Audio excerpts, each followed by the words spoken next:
দর্শকের বিষয়ে আরো খবর জানাতে কর্ণফুলী নদী থেকে সরাসরি যোগ দিচ্ছেন সহকর্মী ফখরুল ইসলাম। ফখরুল,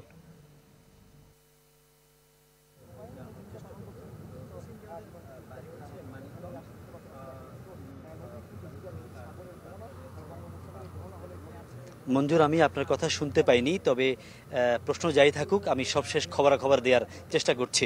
আমার পেছনে যে মঞ্জুর যে জাহাজটি দেখছেন এটি হচ্ছে নৌবাহিনীর একটি বিশেষায়িত জাহাজ। এটি জরিপ বোট 1।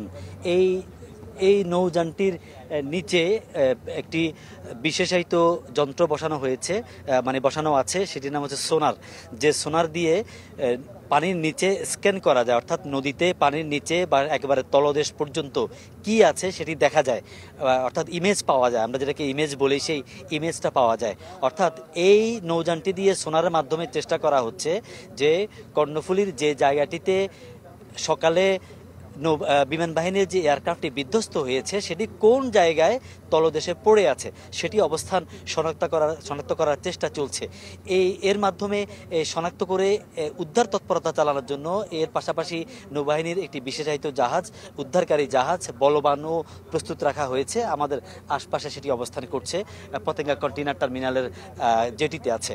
তো আসলে এর পাশাপাশি ডুবুরিদেরকেও রাখা হয়েছে। ডুবুরিরাও একটু পরপর আমরা দেখছি যে আসলে নদীতে নামছে, তারা চেষ্টা করছে, তারা তাদের মতো করে নদীতে নেমে একটু ডুবে অবস্থান শনাক্ত করার চেষ্টা করছে।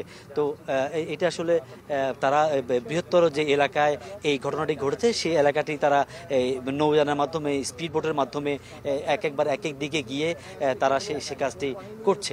আসলে বেলা 2টার পরে মূলত এই সোনারের মাধ্যমে কার্যক্রম শুরু হয় এবং সকাল 10:28 যখন এই দুর্ঘটনা ঘটে তারপরই আসলে যৌথভাবে এখানে উদ্ধার তৎপরতা চালাবার জন্য চলে আসে নৌবাহিনী, বিমান বাহিনী, নৌ পুলিশ, বাংলা কোস্টগার্ড, চট্টগ্রাম বন্দর এবং ফায়ার সার্ভিস।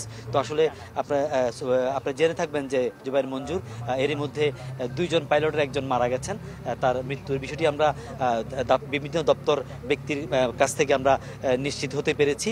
তিনি হচ্ছেন আসিম জাওয়াদ, স্কোয়াড্রন লিডার। তিনি ছিলেন কো পাইলট এবং এর বাইরে প্রধান যে পাইলট ছিলেন উইং কমান্ডার সোহান, তিনি এই মুহূর্তে চট্টগ্রাম সম্মিলিত সামরিক হাসপাতালে চিকিৎসাধীন রয়েছেন। তো আসলে উদ্ধার তৎপরতার এখানকার সবশেষ খবর ছিল এটি আমার কাছে। ফখরুল, ধন্যবাদ আপনাকে। দর্শক, বিমান বিধ্বস্তের সবশেষ খবর জানাতে কর্ণফুলী নদী থেকে সরাসরি যোগ দিয়েছিলেন সহকর্মী ফখরুল ইসলাম।